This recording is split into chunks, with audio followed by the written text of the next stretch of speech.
Tayo po'y nagkakatipon ngayon sa harapan ng ating Panginoong Diyos upang pagbuklurin sina kapatid na ninyo at kapatid na princess sa pamamagitan po ng banal na pagkakasal. Colorful and porcelain, we'll never feel this way again. We'll never feel this way again. Everything is holographic. Hi, Mami. Babe, pagpasensyahan mo na itong regalo ko sa'yo. Gusto ko sa araw ng kasal natin mismo, isuot mo itong little gift ko sa'yo. This thing will definitely fit to your gentle hand. I love you. For you I'd fight and fall. For you I'd fight and fall.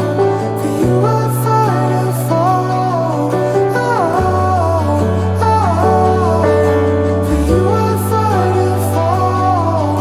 For you I'd fight and fall. Ang pag-aasawa ay itinatag ng ating Panginoong Diyos. At dapat nating alalahanin kung gayon na ang pag-aasawa ay itinatag ng ating Panginoong Diyos para sa kapakinabangan at kaligayahan ng mga taong kanyang nilalang. Way again.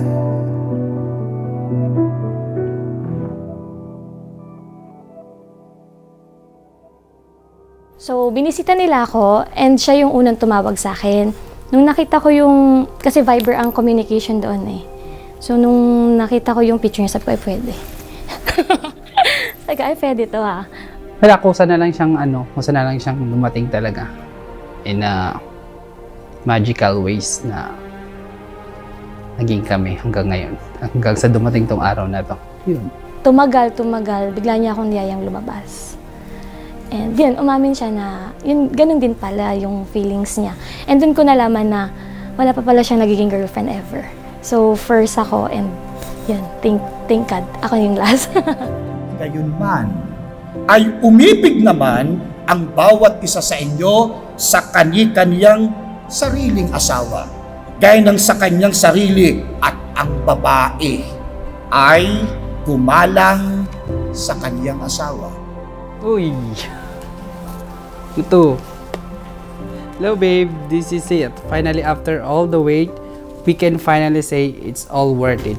From the very start, I know had much you love, had written letters, and so I promised to myself na susulatan kita araw-araw. Mahal na mahal kita and I can't wait to see you, Pogi. Let's do this. Love, Mrs. Pungan, in a bit. Ang babae mag-aral na tumahimik na may buong pagkapasakop, ngunit hindi ko ipinahihintulot na ang babae magturo ni magkaroon ng pamumuno sa lalaki, kundi tumahimik. Maisip ko pa lang kasi siya parang ang swerte-swerte ko. Kasi hindi siya marunong magalit talaga. Sa lahat ng bagay, wala po kaming yung big fight talaga. Wala kaming yung as in major fight. And then siya yung laging nagpapakumbaba. So sabi ko nga, ano kaya yung nagawa ko before para maging deserve ko yung kagaya niya. So yun, sobrang lucky ko lang. Maisip ko pa lang siya parang sobrang blessed. Yun yung nararamdaman ko everyday. At ang dalawa ay magiging isang laman. Kaya hindi na sila dalawa, kundi isang laman. Ang pinapagsama nga ng Diyos ay huwag papaghiwalayin ng tao.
thank you. Thank you, babe, kasi alam mo naman yung mga pinagdaanan nating dalawa.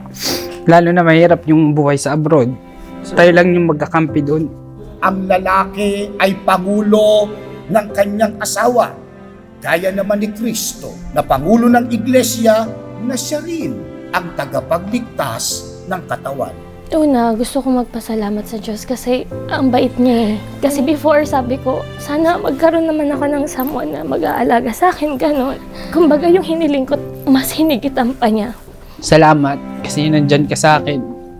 Pag may problema o yung takbuhan ko, yun, maraming salamat na dito na tayo sa araw na kasal natin.